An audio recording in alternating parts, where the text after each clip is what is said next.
The next reaction is reduction reaction, and it's a complete opposite of oxidation reaction. So if you have understood oxidation reaction well, reduction reaction is just its opposite.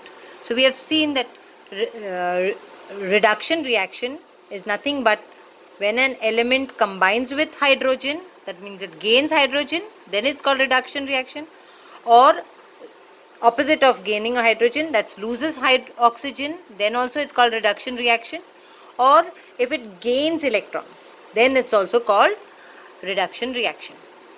Okay, so I've just taken an example here. You've got sodium and bromine combining with each other to give sodium bromide, right? So here you can see the valency of sodium is 0 because it's in the atomic form, and here it's in the compound form. That means sodium has given away its 1 electron to bromine, so it has converted and become +1.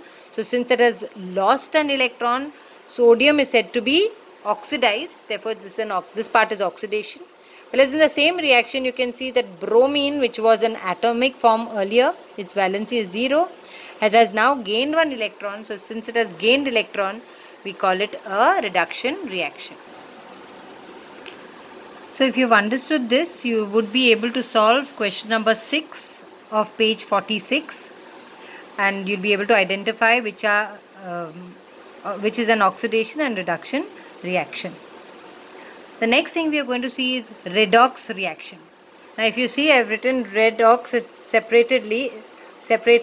So red means reduction and ox is oxidation. So sometimes in one only chemical reaction, oxidation and reduction are taking place at the same time, and such reactions are called as redox reaction.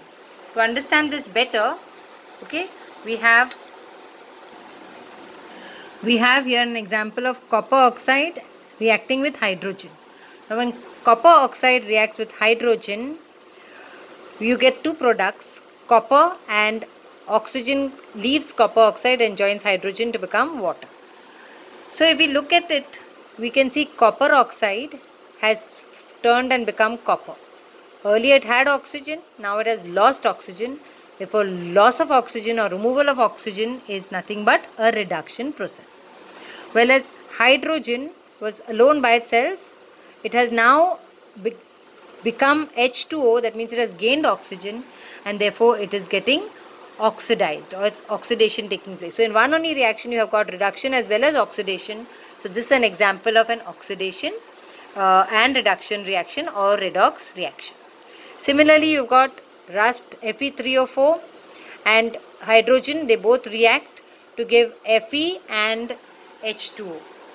Okay, so here again Fe3O4 had oxygen and finally it has become Fe. That means it has lost its oxygen, or oxygen is removed, and therefore it's a reduction. At the same time, H2 has become water. That means it has gained oxygen, and therefore it is called oxidation reaction. This is another example of a redox reaction in your textbook. Hydrogen sulfide gas reacts with sulfur dioxide to give sulfur and water.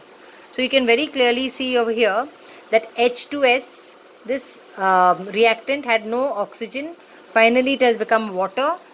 It has gained oxygen. Therefore, since it gains oxygen, it's an oxidation reaction, this part. Whereas sulfur dioxide had oxygen and now it's become only sulfur. It has lost oxygen. Therefore, it is a reduction reaction. Another example is that of methane combining with oxygen and giving out carbon dioxide and water. We have seen this reaction last year, but let's study it with the help of redox reaction. So here methane had no oxygen, so CH4 has now converted to CO2, so it has gained oxygen, or you can say it has lost hydrogen, and therefore it is called an oxidation reaction. At the same time, over here oxygen has become water, or it has gained hydrogen here, and therefore it's a reduction reaction. Now in this next slide, I haven't put anything which is oxidation and which is reduction, but you can easily see MnO2 has now been transformed to MnCl2. So what has really happened is that the oxygen has been lost, and loss of oxygen is nothing but reduction. Whereas HCl has now become H2O. So you can see that here there was no oxygen, but it has gained oxygen. in the products, and therefore since there is gain of oxygen, therefore it is an oxidation reaction. We stop here today.